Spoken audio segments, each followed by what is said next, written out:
सुनोगे मेरी एक बात ध्यान से? बताओ, सिर्फ सुनना ही नहीं होगा, तुम्हें अपनी तरफ से मेहनत भी करनी होगी। यदि हाँ, तो मेरी बात सुनो ध्यान से, और यदि ना, तो भी मेरी बात सुनो, क्योंकि जो मैं कहूँगा वो तुम्हें सुनना और करना दोनों पड़ेगा, क्योंकि मैं बाबा हूँ तुम्हारा, और इतना तो हक है मुझे। अब सुनो मेरी बात। तुम्हारे घर कोई बहुत खास आने वाला है, और वो जोड़े में आएगा तुम्हारे घर, और तुम्हें उनके स्वागत सत्कार के लिए बहुत अच्छे से तैयारी करनी है। ये मान लो ना कि वो सिर्फ तुम्हारे ही खास अतिथिगण नहीं हैं, वो मेरे भी बेहद खास अतिथि हैं। और उस जोड़े का स्वागत सबसे सुंदर, सबसे अच्छे तरीके से होना चाहिए, जैसे आज तक कभी नहीं हुआ। और इसके लिए तुम्हें हर चीज़ को बेहतर तरीके से प्रदर्शन करना, और साथ ही साथ अपने मन को भी बहुत साफ रखना होगा।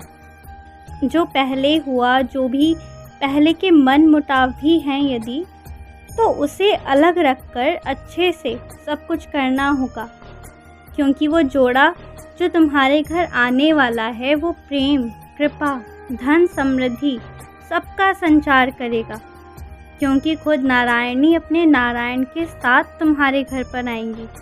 खुद माँ लक्ष्मी विष्णु सहित तुम्हारे घर पर आएंगी और आकर बैठेंगी, विराजित होंगी। मैं तुमसे लिखकर कह रहा हूँ, यदि याद रखना कि जिस दिन दिवाली होगी ना, तुम जब पूजा करोगे तो देख लेना, तुम्हें इस बात का एहसास होगा। मैं इस बात को पक्का कह रहा हूँ कि इस बार तुम्हें वो अनुभूति होगी, वो एहसास होगा जो पहले कभी नहीं हुआ, क्योंकि इस बार वो खुद आएंगे और अपने आने के एहसास को बहुत अलग तरीके से करवाएंगे। तुम देखना, तुम्हारे परिवार का ही कोई सदस्य ये बात तुमसे कहेगा। तुम शांत रहो और बस सुनो और देखो कैसे इस बात का एहसास किसी और को ज़्यादा होगा, और वो तुमसे जिक्र करेगा, तुम सुन लेना।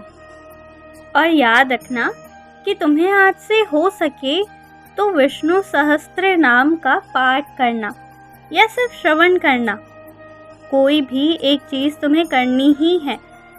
पर आज से इस चीज़ को कम से कम 1 हफ्ते तक करो। और तुम्हारी यही समस्या है ना कि तुम एक साथ कई तरह के पाठ नहीं कर पाते हो, तो ऐसा करो ना कि कुछ ऐसे जाप हैं, कुछ ऐसे पाठ हैं जो तुम्हें रोज़ करने हैं, उसे तो तुम अलग ही नहीं कर सकते हो, पर कुछ चीज़ें जिसे तुम 1 हफ्ते 2 हफ्ते के लिए करो, फिर कुछ अंतराल के बाद दोबारा शुरू करो, और तब तक कुछ और कर लो। इस तरह से करते रहो और जुड़े रहो। और इस बार जब दिवाली होगी तो तुम्हें मेरे लिए नए वस्त्र का इंतज़ाम करना है, और ये मैं तुम्हें जिम्मेदारी दे रहा हूँ, लेकिन ये मैं पूरी करवाऊँगा भी। तुम्हारे सामने कोई आएगा जो मेरे ही नाप के वस्त्र बेचेगा, तुम उसे ले लेना। जो सबसे सुंदर होंगे उसे ले लेना। कोई भी रंग हो जो तुम्हें सबसे ज़्यादा भा जाए, उसे मेरे लिए ले लेना। मैं उसे धारण करना चाहता हूँ, और मैं ये भी चाहता हूँ कि तुम मेरे मंदिर आना और दीपक जलाना। तुम्हें अभी बहुत कुछ करना है, तुम बस लग जाओ तैयारी में। अब सब अच्छा होगा, सब कुछ बहुत अच्छा होगा। खुश रहो।